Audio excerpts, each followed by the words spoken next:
देखो, दुनिया में आज की डेट में कोई सुपीरियर स्टेल्थ फाइटर जेट है ना, वो है F-35। यूएसए भी ये दावा करता है कि जहां पर भी ये F-35 ट्राई करने जाएगा, किसी भी देश का रडार उसे पकड़ नहीं सकेगा। आपके सामने एग्जांपल्स है कैसे इजराइल ने F-35 का इस्तेमाल करके ईरान में तबाही मचाई। अभी तक रशिया का Su-57 भी उस लेवल तक नहीं पहुंच सका, 75 तो अभी अंडर प्रोग्रेस है। तो सोचो किस लेवल का एडवांस फाइटर जेट होगा ये। लेकिन अगर मैं आपको बोलूं कि उस स्टेल्थ फाइटर जेट को डिटेक्ट कर लिया गया तो आप क्या कहोगे? अगर मैं आपको बोलूं कि उस स्टेल्थ फाइटर जेट को मजबूरन उस देश में लैंडिंग भी करनी पड़ी तो आप क्या कहोगे? और वो देश दोस्तों की और नहीं, हमारा प्यारा भारत है। भारत के रडार्स ने स्टेल्थ F-35 को डिटेक्ट किया और जो उसका F-35B है, जो कि ब्रिटेन से जुड़ा हुआ ये स्टेल्थ फाइटर जेट है, उसको इमरजेंसी लैंडिंग भी इंडिया में करनी पड़ी। क्या है पूरा मसला, आइए देखते हैं इस वीडियो काफी इंटरेस्टिंग होने वाली है।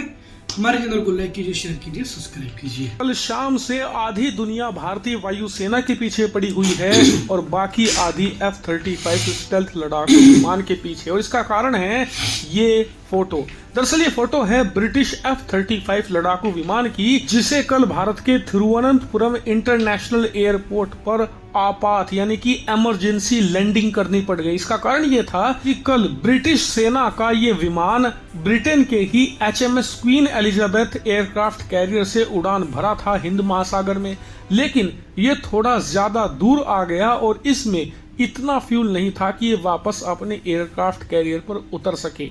इसीलिए इसने भारत में इमरजेंसी लैंडिंग करी। यहाँ पर भारत ने इसमें रिफ्यूलिंग करी, जिसके बाद इसे वापस रवाना कर दिया जाएगा। लेकिन विवाद यहीं से शुरू हुआ। दरअसल इस पूरे वाकये की जानकारी देश को देने के लिए भारतीय वायुसेना ने एक स्टेटमेंट दिया, जिसमें उन्होंने ये जानकारी दी कि ब्रिटिश नौसेना का F-35B लड़ाकू विमान अपने रूटीन फ्लाइट पर था और वो भारत के एयर डिफेंस आइडेंटिफिकेशन जोन के बाहर था। लेकिन इस लड़ाकू विमान के अंदर फ्यूल शॉर्टेज की कमी आई, जिसके बाद इसे भारत की तरफ डाइवर्ट किया गया और वहां पर भारत के IACCS नेटवर्क ने इसे डिटेक्ट कर लिया और उसके बाद इसे एक रास्ता प्रोवाइड किया गया भारत के त्रिवेंद्रम एयरपोर्ट तक, जहां पर इसे लैंड करवाकर नेसेसरी सपोर्ट हमने दे दी। सारा विवाद हो रहा है इस लाइन पर, जिसमें वायुसेना कहती है कि F-35B लड़ाकू विमान को हमने डिटेक्ट और आइडेंटिफाई कर लिया कि ये किस क्लास का है, कौन सा लड़ाकू विमान है। अब आधे लोग कह रहे हैं कि भारतीय वायुसेना झूठ बोल रही है, हमने इस लड़ाकू विमान को डिटेक्ट किया ही नहीं है, ये तो स्टेल्थ है, इसे डिटेक्ट करना असंभव है। दूसरी तरफ आधे लोग हैं जो इसको लेकर हल्ला मचा रहे हैं कि जी F-35 प्रॉपरली स्टेल्थ लड़ाकू विमान नहीं है, भारत के रडारों ने आसानी से इसे पकड़ लिया। लेकिन जब कहते हैं कि दो चीजें एक्सट्रीम होती है ना, तो सच्चाई उनके बीच में होती है। यहाँ पर भी कुछ ऐसा ही हुआ है। दरअसल जो लोग डिफेंस के बारे में, स्टेल्थ टेक्नोलॉजी के बारे में और रडार डिटेक्शन के बारे में कुछ नहीं जानते, वो ही इस पर अफवाह और झूठी खबरें फैला रहे हैं। दरअसल हुआ ये है कि ये स्टेल्थ लड़ाकू विमान F-35 एक मिशन पर नहीं था, नॉर्मल फ्लाइट पर था और इसी वजह से इस पर ल्यूनबर्ग लेंस इंस्टॉल किए गए थे। आप स्क्रीन पर देख सकते हैं, आसानी से आपको दिख जाएगा, ये होते हैं ल्यूनबर्ग लेंस और अमूमन इसे लगाकर रखा जाता है स्टेल्थ लड़ाकू विमानों पर भी, ताकि ये आसानी से डिटेक्ट हो जाए। मतलब इसे ऐसे समझिए कि F-35 एक स्टेल्थ लड़ाकू विमान है, ये रडार की पकड़ में नहीं आता। लेकिन जिसका ये लड़ाकू विमान है वो कैसे पता लगाएगा कि ये कहां पर पहुंचा, किस दिशा में जा रहा है, वो इसका रिकॉर्ड कैसे रखेगा? क्योंकि ये जब किसी के रडार पर नहीं आता तो ब्रिटेन, अमेरिका उसके रडार पर कैसे आ जाएगा?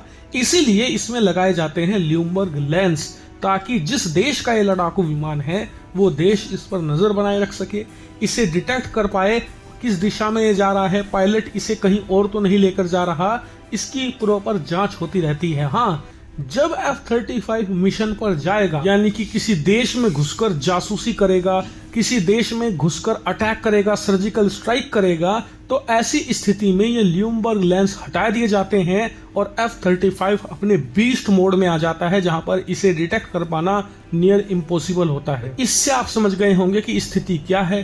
दरअसल ये F-35B किसी मिशन पर नहीं था, नॉर्मल फ्लाइट पर था, फ्यूल की शॉर्टेज हुई, इसे भारत की तरफ डाइवर्ट किया गया और फिर इस ल्यूमबर्ग लेंस की मदद से हमने आसानी से इसे डिटेक्ट किया। पूछा पायलट से क्या समस्या है, समस्या बताई, हमने कहा ठीक है हम आपको रास्ता देते हैं। उन्होंने वो पाथ फॉलो किया, जिसके बाद ये भारत के एयरपोर्ट पर लैंड हुआ, जहां पर इसकी रिफ्यूलिंग करी गई और उसके बाद वापस रवाना कर दिया गया। यानी कि भारतीय वायुसेना भी सच बोल रही है और F-35 भी 100% स्टेल्थ लड़ाकू विमान है। कोई इसमें डिफरेंस होना ही नहीं चाहिए। और हाँ, कई लोग अब भी आपको वीडियो बनाकर बेवकूफ़ बनाने की कोशिश करेंगे, जी हमने फलाना काम कर दिया, ढिमकाना काम कर दिया। तो आप उन्हें कह सकते हो कि पहले डिफेंस के बारे में पढ़ लो तब वीडियो बनाना, क्योंकि ल्यूनबर्ग लेंस डिफेंस के मामले में सबसे बेसिक चीज़ है। अगर आप एक लड़ाकू विमान के बारे में बात करते हो तो उससे पहले ल्यूनबर्ग लेंस आएगा। इससे आप समझ सकते हैं कि यह कितनी बेसिक चीज़ है। तो मेनली तो यही मुद्दा था कि जो इसका लेंस था, लेंस की वजह से पकड़ा गया, इट मीन्स। लेकिन मेरा कंसर्न भी यही है, देखो कोई भी नेशन प्रॉपर चीज़ नहीं बताएगा। मैं बताता हूँ क्यों। तो मान लो कल को स्ट्राइक करने जा रहे हैं, अभी जैसे इजराइल ने ईरान के ऊपर स्ट्राइक करी, तो ल्यूनबर्ग का अगर लेंस ना हुए उसके ऊपर, तो पता कैसे चलेगा उनको, पायलट को कैसे पता चलेगा कि मैं सही डायरेक्शन में जा रहा हूँ, जब मैंने कहाँ पे जाके हिट करना है। कॉमन सेंस है ना। या मैं किस रीजन में हूँ, मेरे आसपास की कितनी फट रेट है, तो ये तो मैं बकवास ही समझता हूँ। हो सकता है ऐसा भी हो, लेकिन थोड़ा सा मुझे डाउट है। अब इजराइल से फाइटर जेट जा रहे हैं ईरान, F-35 भी थे, उनको कैसे पता चलेगा कि कहाँ पे जाना है, रडार्स के बिना, मैपिंग के बिना कैसे करेंगे। खैर, मेरी आज की जो ये वीडियो है इसमें इतना ही। मिलेंगे नई वीडियो में, तब तक के लिए मुझे दीजिए इजाजत। Please don't forget to like share subscribe our channel. जय हिंद।